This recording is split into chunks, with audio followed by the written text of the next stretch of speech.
What if I told you that every single miracle Jesus performed followed one hidden psychological principle that modern neuroscience has only recently discovered? A principle so powerful that it doesn't just explain how he transformed water into wine or fed thousands with loaves and fishes, but reveals the exact mechanism behind how he rewired the human brain itself. For 2,000 years, theologians have debated the supernatural, but what they missed was right there in plain sight. The same psychological trigger that made his followers abandon everything to follow him is the identical principle that today's most successful leaders use to create massive social movements. This isn't about faith versus science. This is about understanding the one universal law of human transformation that Jesus mastered better than anyone in history. If you're building anything meaningful in your life, the most powerful psychological weapon in history has been hidden in plain sight for 2,000 years. And if you understand it, nothing will ever be the same. Here's what's absolutely mind-blowing about Jesus that no one talks about. When he walked into a room, people didn't just listen to him. They literally abandoned their entire lives within minutes. Tax collectors walked away from their tables. Fishermen left their nets in the water. Wealthy merchants gave away their fortunes. We're talking about instant, complete life transformation. Most people think this was about divine power or supernatural charisma. But here's where it gets fascinating. Modern psychology has identified this exact same phenomenon in laboratory settings. It's called cognitive restructuring under social proof conditions, and it explains everything. Think about this logically. Jesus wasn't the only religious teacher of his time. Ancient Palestine was crawling with rabbis, prophets, and spiritual leaders. Yet somehow this carpenter's son from Nazareth created the most explosive social movement in human history. Why him? What was different? The answer lies in something psychologists call the specificity principle. While other teachers spoke in general terms about righteousness and law, Jesus used laser-focused, personally relevant statements that hit people exactly where they lived. When he told Simon Peter, "I will make you a fisher of men," he didn't give a generic blessing.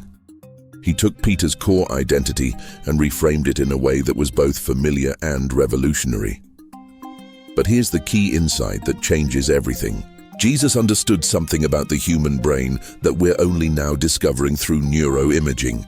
The moment someone hears information that directly connects to their existing neural pathways while simultaneously offering a completely new possibility, the brain releases a massive flood of dopamine and norepinephrine.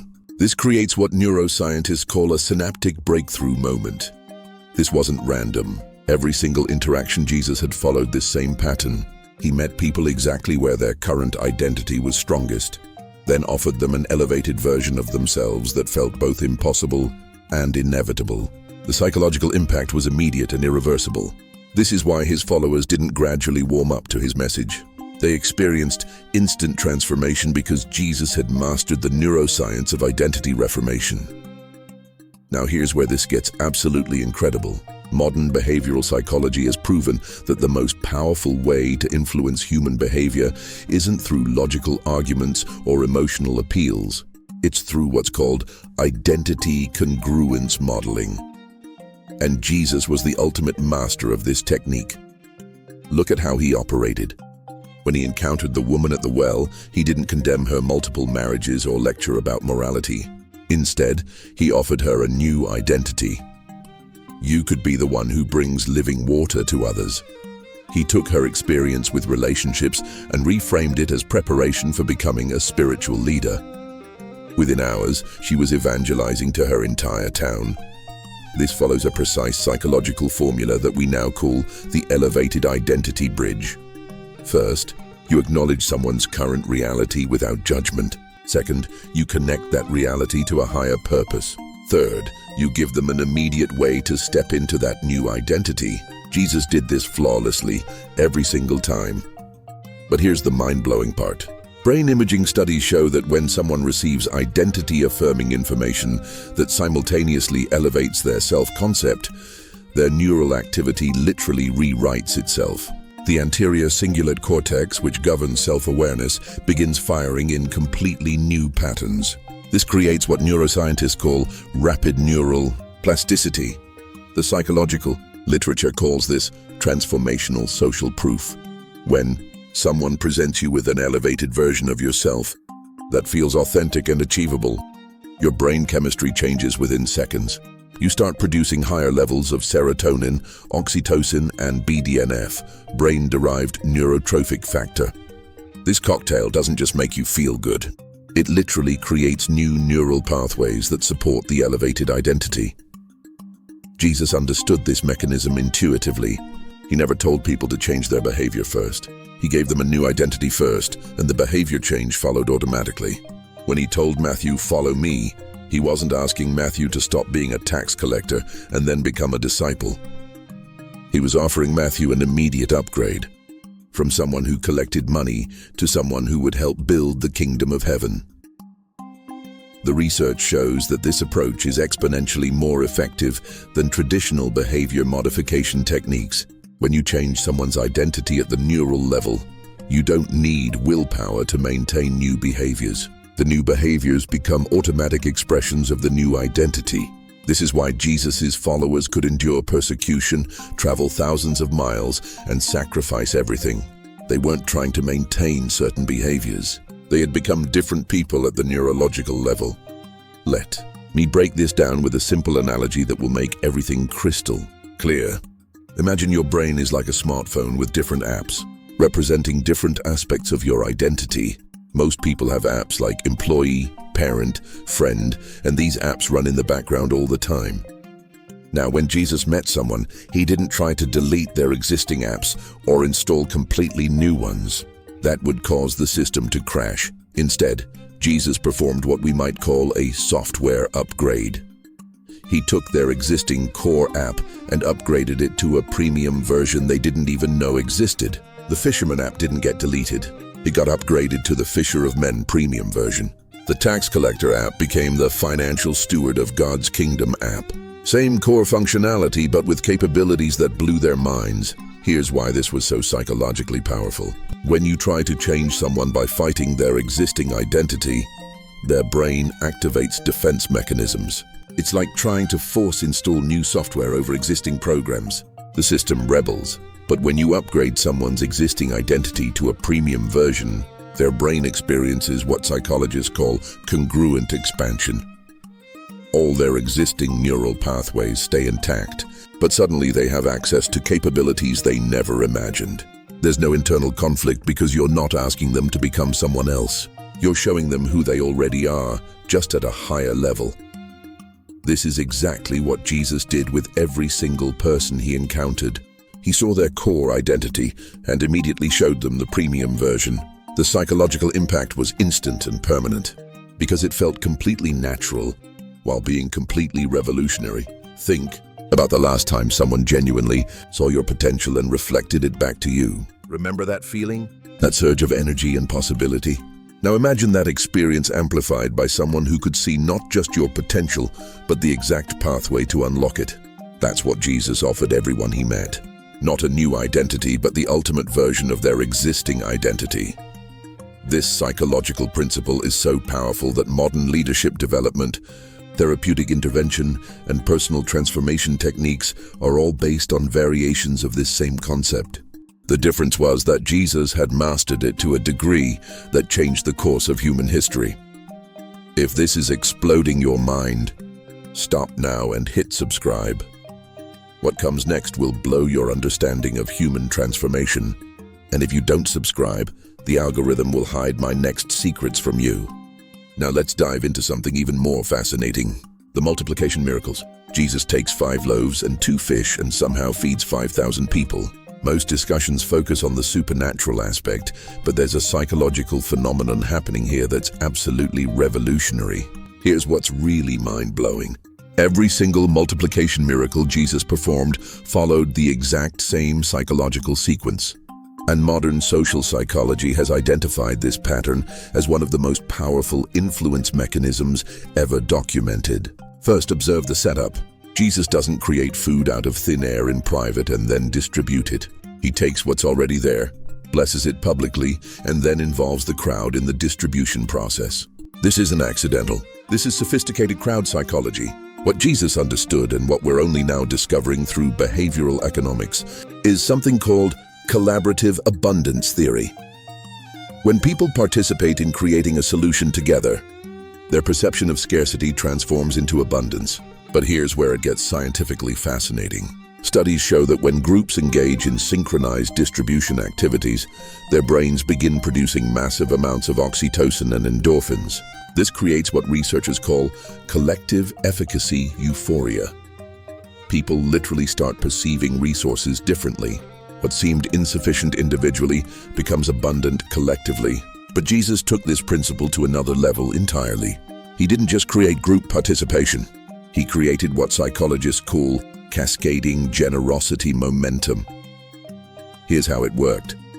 When the first person shared their food with the person next to them, it triggered mirror neurons in everyone watching.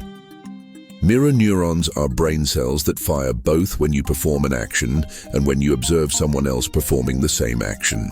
So when one person shared, everyone's brain fired as if they were sharing too. This neurological mirroring created a psychological phenomenon called behavioral contagion. Once sharing started, it became neurologically irresistible for others to participate.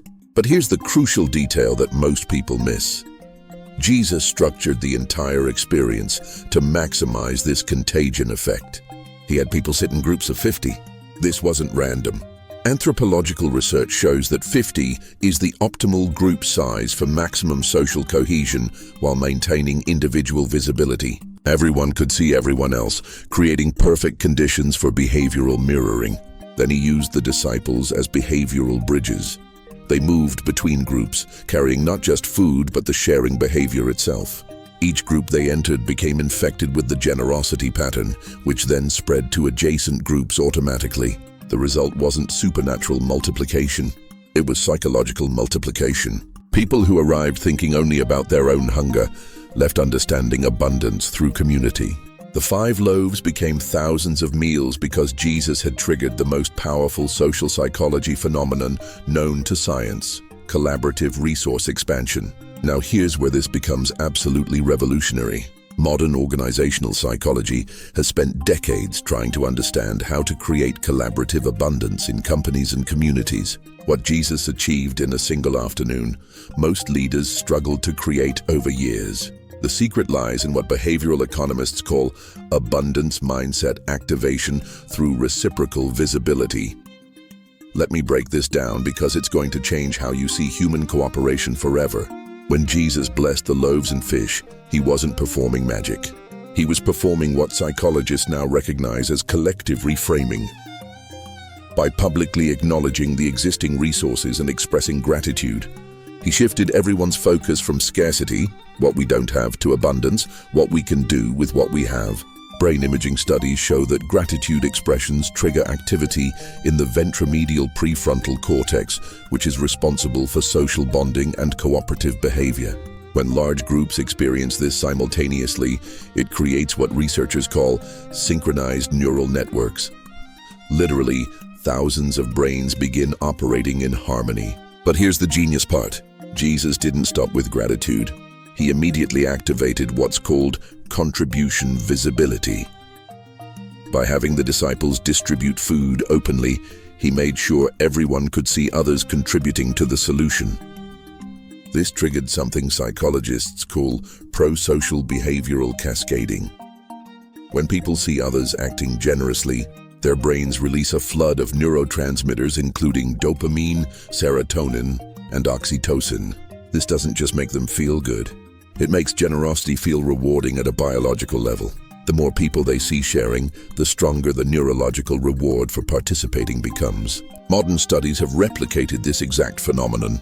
When researchers create environments where generosity is visible and socially rewarded, resource scarcity problems disappear almost instantly. People begin sharing resources they were previously hoarding because sharing becomes neurologically more rewarding than keeping. Jesus had intuitively understood something that took behavioral science thousands of years to prove. Humans have an innate psychological mechanism for creating abundance through cooperation. But it requires specific social conditions to activate. The feeding of the 5,000 wasn't a miracle of supernatural multiplication.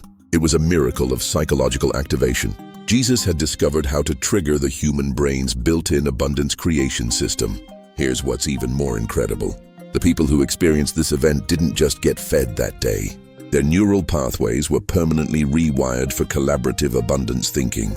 They had experienced proof that scarcity is often an illusion created by isolated thinking, and abundance emerges naturally when people cooperate effectively. This is why the early Christian communities were known for their radical generosity and resource sharing. They weren't following external commands. They had been neurologically programmed through direct experience to recognize that collaborative abundance is more rewarding than individual hoarding. Jesus had essentially performed mass neural reprogramming using nothing but social psychology and perfect timing.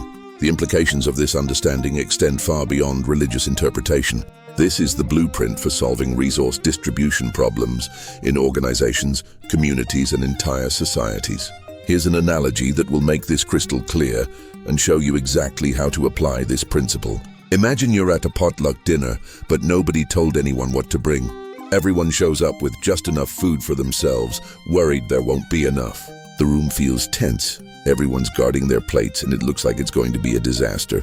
Now imagine someone stands up, takes their small container of food and says, "I'm grateful for what I brought, and I want to share it with everyone." They start walking around, offering their food to others. Suddenly, something magical happens. One by one, other people start doing the same thing, not because someone commanded them to, but because seeing generosity triggers an irresistible neurological response. Within minutes, the entire dynamic has flipped. There's not just enough food for everyone, there's abundance. People are trying new dishes, having conversations, and the whole atmosphere has transformed. The same amount of food that seemed scarce when people were thinking individually became abundant when they started thinking collectively. Nothing was added except a change in social dynamics. This is exactly what Jesus did with the loaves and fishes. He transformed a scarcity mindset into an abundance reality through social psychology. The miracle wasn't supernatural multiplication. It was neurological activation of humanity's built-in cooperation system. But here's why Jesus' version was so much more powerful than a typical potluck. He structured it perfectly. First, he created gratitude, which primes the brain for cooperation. Then he made sharing visible, which triggers behavioral contagion. Finally, he used trusted intermediaries, the disciples, to spread the behavior systematically through the crowd. The result was permanent psychological transformation. Everyone who participated learned at a cellular level that abundance comes through cooperation, not competition. Their brains were literally rewired to recognize collaborative possibilities instead of scarcity threats. This principle works in any context. In business, when leaders make resource sharing visible and socially rewarded, productivity and innovation explode. In families, when contribution is acknowledged and reciprocated, conflict disappears. In communities, when cooperation is celebrated publicly, problems that seemed impossible become solvable. Jesus had discovered the psychological cheat code for human abundance. And once you understand it, you can activate it anywhere. If you're watching this far, you are different from most people. Prove it. Hit like now and subscribe, because people like you deserve to know all the secrets I'll reveal in upcoming videos. Now we come to the most profound psychological mystery of all. How did Jesus transform his followers so completely that they were willing to die for their beliefs? How did he create such unshakable conviction that it survived torture, persecution, and death itself? The answer lies in what modern psychology calls post-traumatic growth acceleration through meaning-making. But Jesus took this principle to levels that neuroscience is only beginning to understand. Here's what's absolutely remarkable. Every single one of Jesus's core disciples experienced what should have been psychologically devastating trauma when he was crucified. They had abandoned everything to follow him. They had built their entire identity around his mission.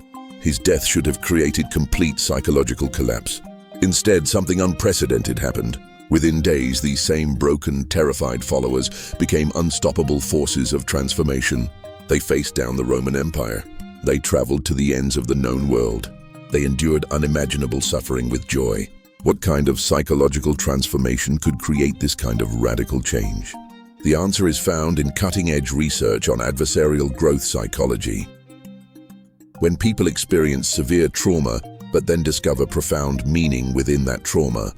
Their psychological resilience doesn't just recover, it becomes superhuman. But here's where Jesus demonstrated absolute genius in human psychology. He didn't wait until after the trauma to help his followers find meaning. He pre-installed the meaning framework before the trauma occurred. Think about this carefully. Throughout his ministry, Jesus repeatedly told his followers that suffering would lead to transformation, that loss would become gain, that death itself could become victory. He was essentially programming their brains with meaning-making frameworks that would activate precisely when they needed them most. Modern trauma therapy uses a similar approach called cognitive inoculation. By helping people develop meaning-making frameworks before traumatic events, psychologists can dramatically improve their ability to experience post-traumatic growth instead of post-traumatic stress. Jesus took this principle further than anyone in history. He didn't just prepare his followers for trauma, he helped them understand that the trauma itself was the pathway to their ultimate purpose. When the crucifixion happened, their brains didn't interpret it as meaningless suffering.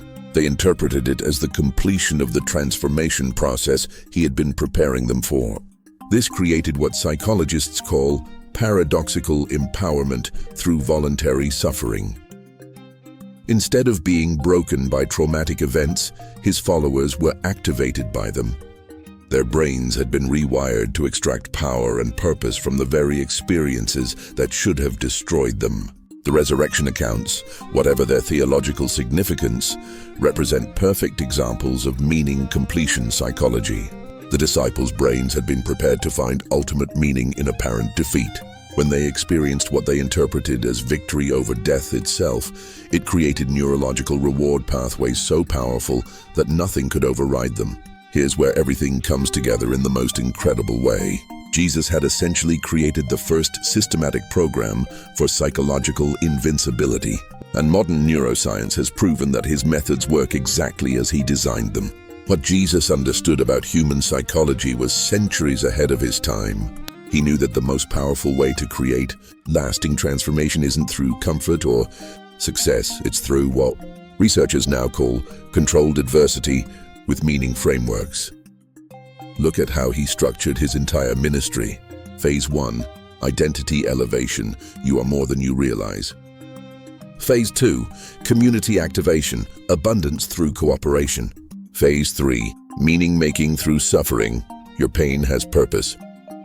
This is literally the exact sequence that modern psychology uses for creating what's called anti-fragile personality development. Anti-fragile personalities don't just survive stress and trauma, they become stronger because of it. They develop what psychologists call stress-related growth patterns. Every challenge becomes fuel for greater resilience. Every setback becomes preparation for greater success. Jesus had created a psychological system that transformed ordinary people into anti-fragile personalities.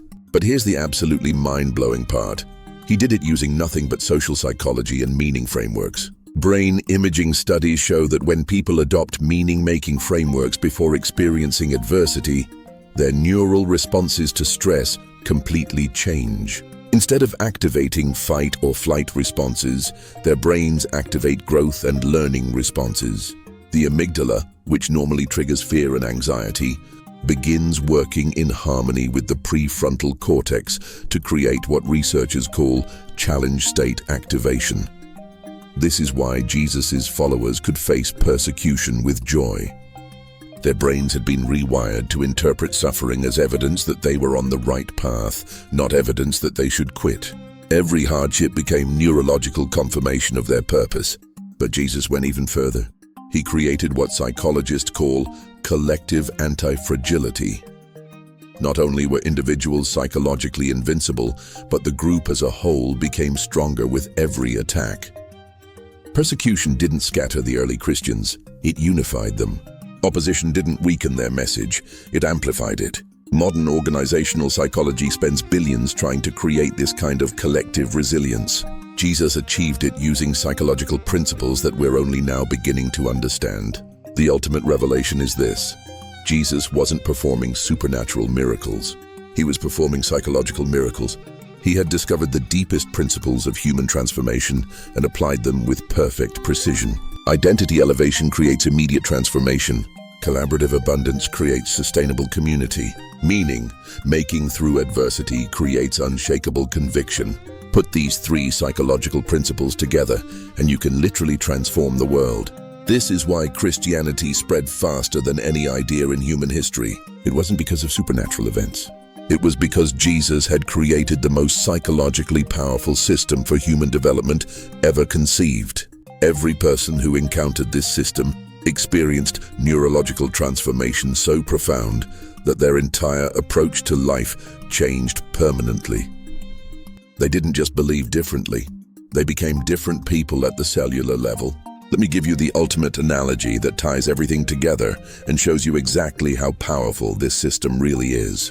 Imagine you're a software developer and you discover 3 lines of code that can upgrade any human operating system to maximum performance.